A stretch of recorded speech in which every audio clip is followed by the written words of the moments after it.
শুভ সন্ধ্যা বন্ধুরা, আমার নতুন একটি ব্লগে সবাইকে স্বাগত জানাই। এখন আমরা আমার ছাদ বাগানে বসে আছি। আর এই যে দুইজনকে দেখছেন, এই দুটো আমার বোন আর ওইটা আমার বোনাই।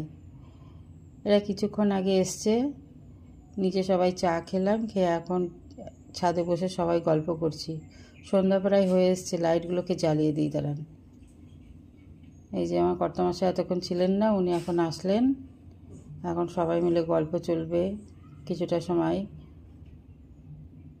যা গরম পড়েছে, এই জন্য সবাই এখানেই বসে আছে, গল্প করছে। এই যে আর যার যা কাজ, এই যে আমার রানী বাবা বসে আছে, গায়ে হাত বুলিয়ে দিতে হবে, চলে গেছে। আমি আবার একটু বকেছি, তখন চলে আসছে। সব সময় জ্বালাতন করবে এইভাবে।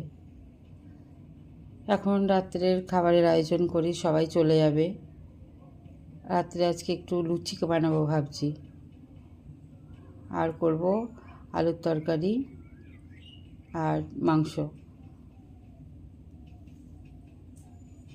বোনদের সব কাছেই বাড়ি, সবাই রাত্রে চলে যাবে।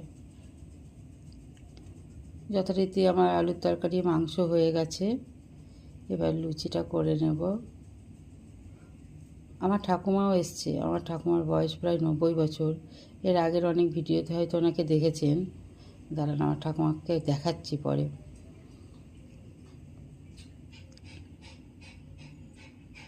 লুচিও প্রায় হয়ে এসছে, সবাইকে খেতে দিয়ে দেবো। কেউ থাকবে না, চলে যাবে। বারবার বলছে একটা দিন থাকতে, রাতটুকু থাকবে না, সব কাছেই বাড়ি, চলে যাবে।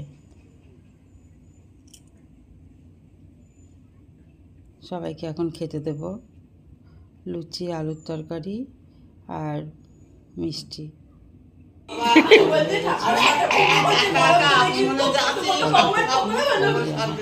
ওই দেখ বলছি, তোরা উপরে স্বর্গে চলে যাচ্ছিস আর আমি একা একা আছি। আমি কীর্তন চালিয়ে গেলাম। স্বর্গে চলে গেছি, আমরা সবাই ছাদে গিয়ে গল্প করছিলাম। উনি তো এখনো উঠতে পারে না, ভালো তাই বলছি তোরা স্বর্গে চলে গেছিস আর আমি একা একা আছি। যাই হোক, আজকে আমার এই ব্লগটা কেমন লাগলো সবাই কমেন্ট করে জানিয়ে কিন্তু। টাটা।